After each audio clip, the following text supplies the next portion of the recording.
হান্নানের নেতৃত্বে একটি বিশাল মিছিল নিয়ে উপস্থিত হয়েছেন। এই দেশের জনগণের জন্য, দেশনেত্রী বেগম খালেদা জিয়ার জন্য আমরা বিগত দিনের নেত্রীর মুক্তির জন্য আন্দোলন করেছি, পাশাপাশি এই দেশের জনগণের জন্য আমরা আন্দোলন করেছি।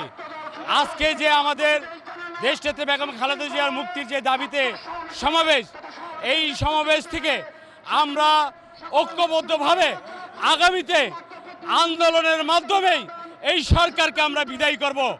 এই ভোটহীন সরকার, আপনারা দেখেছেন এই ভোটহীন সরকার কিভাবে ক্ষমতায় এসেছে। এই দেশের সাংবাদিক, পেশাজীবী, বুদ্ধিজীবী সকলেই জানেন এই দেশটা কারো বাপের দেশ নয়। এই দেশটা আমাদের সকলের, যারা এই দেশের জন্য রক্ত দিয়েছেন তাদের জন্য এই দেশ।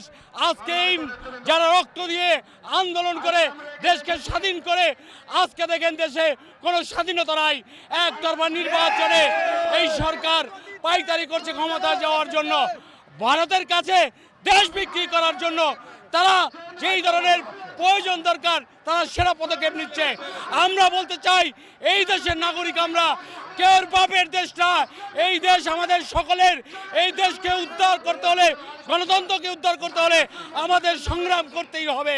আমাদের নেত্রীর মুক্তি না হওয়া পর্যন্ত আমরা রাজপথেই থাকবো ইনশাল্লাহ।